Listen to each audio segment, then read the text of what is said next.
இந்த வீடியோவில் இப்போ என்ன பார்க்க போகிறோன்னா 2021 நடைபெற்ற சட்டமன்ற தேர்தலில் பாளையங்கோட்டை சட்டமன்ற தொகுதியினுடைய நிலவரம் பார்க்க இருக்கிறோம்.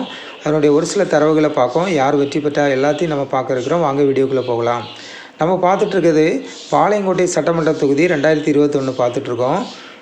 திமுக வெற்றி பெற்றிருக்காங்க. 89,117 ஓட்டு வாங்கியிருக்காங்க. 55.89% ஓட்டு வாங்கி திமுக வெற்றி பெற்றிருக்கிறத பார்க்குறோம்.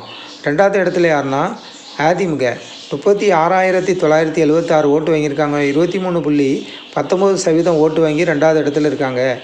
மூன்றாவது இடத்துல எஸ்டிபிஐ என்ற கட்சி போட்டியிட்டு மூன்றாவது இடத்துல இருக்காங்க. 12,241 ஓட்டு வாங்கியிருக்காங்க. 7.68% ஓட்டு வாங்கி மூன்றாவது இடத்துல இருக்காங்க. நான்காவது நாம் தமிழர் கட்சி 11,668 ஓட்டு வாங்கியிருக்காங்க.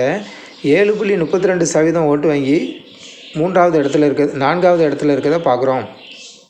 திமுகவுக்கும் அதிமுகவுக்குள்ள வெற்றி வாக்கு வித்தியாசம் பார்க்கணுன்னா 52,141 ஓட்டு அதிகம் பெற்று திமுக வெற்றி பெற்றிருக்காங்க. 32.70% ஓட்டு அதிகமாக வெற்றி பெற்றிருக்கிறத பார்க்குறோம்.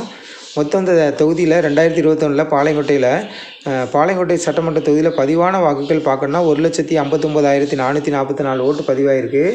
58.32% ஓட்டு பதிவாகிருக்கிறத பார்க்குறோம். ஓட்டு போட தகுதியான வாக்காளர்கள்னு பார்க்கணுன்னா அந்த சட்டமன்ற தொகுதியில் 2,73,379 பேர் ஓட்டு போட தகுதியானவங்க. ஆனால் ஓட்டு போட்டவங்க 1,59,444 பேர் ஓட்டு போட்டிருக்காங்க. 2021 நடைபெற்ற சட்டமன்ற தேர்தலில் பார்க்கணுன்னா திமுக வெற்றி பெற்றிருக்கிறத பார்க்குறோம். இந்த சட்டமன்ற தொகுதியில் ஜனநாயகம் டிவி சேனலுக்கு புதியவராக இருந்தால் ஜனநாயகம் டிவி சேனலை சப்ஸ்கிரைப் பண்ணுங்கள்.